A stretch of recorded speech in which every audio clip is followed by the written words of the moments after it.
Thank you for taking the time to see how quick and easy it is to get your wayfinding and signage projects up and running using Wayfindit. Start by heading to new.wayfindit.com and enter your email address. If you see this message, it means you are not in our system yet, so please contact your supervisor or reach out to your Wayfindit contact. After entering your email address, you will be prompted for a verification code. Head to your email, copy the code, and paste the verification code into the login prompt.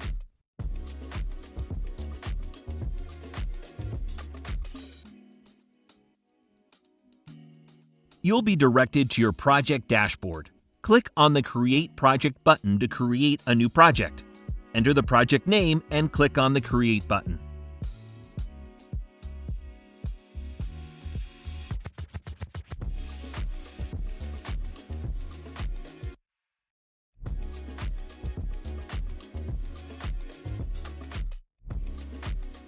Now, we're on the project page.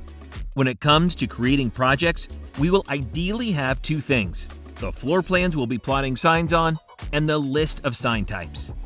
Now, add a plan group by clicking on the Add Plan Group button.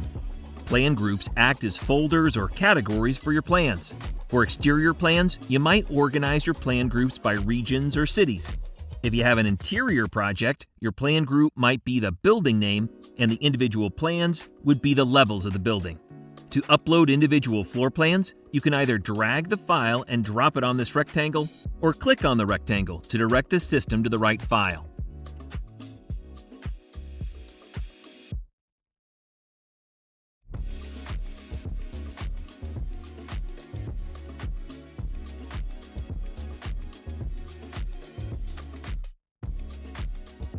Once uploaded, click and hold the three dots on the right-hand side to drag the plan to the right plan group. Click on the title of the plan to update the wording as needed. For exterior sites, you can upload a Google Map image and get to signing. If you've received a PDF booklet of floor plans from an architect, you can also upload that, and then just organize the individual pages as needed. Now that we have our floor plans uploaded, let's build our project-specific sign library. Sign libraries define the types of signs we will be using and makes plotting signs much more efficient. Click on the Library tab and then click on the Add Category button to get started. Categories help you organize your sign types, for example, wayfinding and code signs.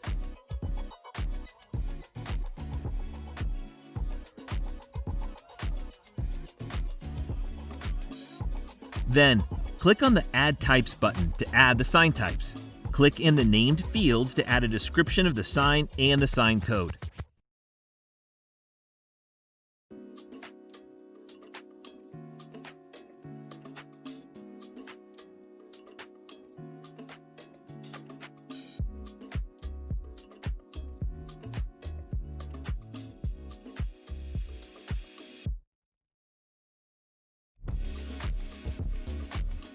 Click on the box to define the sign plot color by either selecting the color directly or entering a hex color code.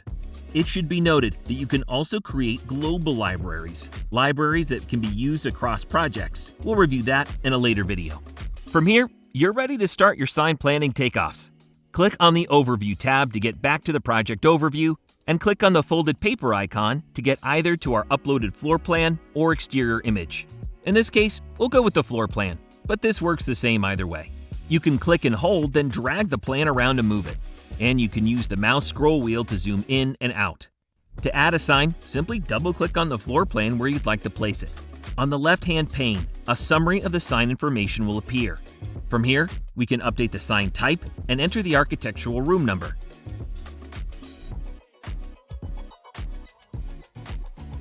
The binoculars icon will center your view and highlight the given sign, which is very helpful when you're trying to track down an individual sign later in the project. Clicking the pencil icon will bring up the sign details. From here, we can enter a variety of information, including the needed action, such as new or replace, current status, such as pending or installed, survey notes, sign messaging, and more. Back to the floor plan, we have some settings found by clicking on the Tools icon.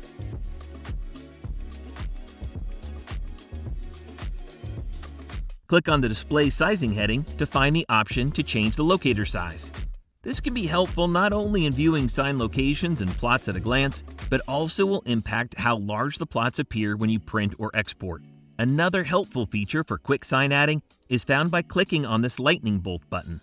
From here, we can select a sign type before we start adding signs and then add multiple signs of that type, like so. For demonstration purposes, we'll add a few more signs.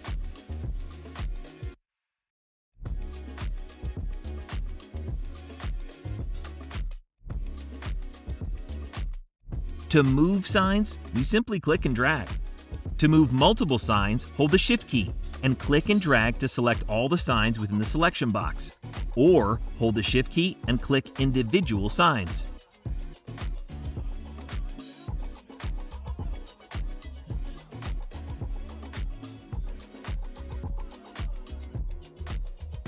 To delete signs, you can select one or multiple signs and then press the Delete key on your keyboard.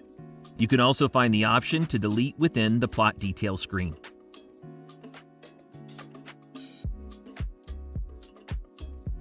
So, now that we have our plots where we want them, we can download the plan in either PDF or PNG format by clicking on the drop-down menu next to the download icon.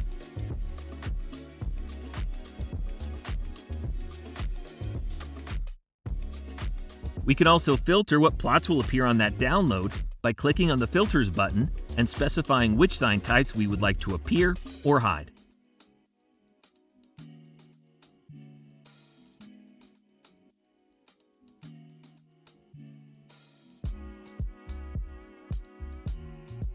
Now, let's generate some reports.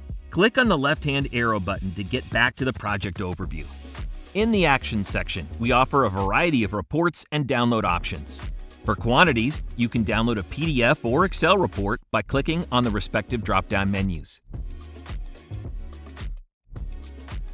For quantities at a glance, you can also click on the Quantities tab. You can also use filters here, so only relevant sign types are illustrated.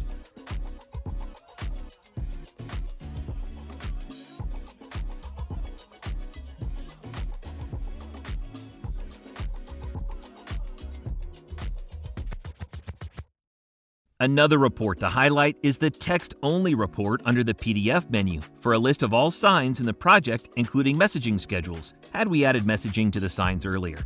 Finally, the Messages report under Excel, which will show all messaging in an Excel spreadsheet. Our clients have found this helpful to catch errors and missing information. Thank you for taking the time to go through this overview. There's a lot more to Wayfindit, and we'll have some additional videos to help walk you through those features. Please don't hesitate to reach out when questions come up, and thank you for using Wayfindit.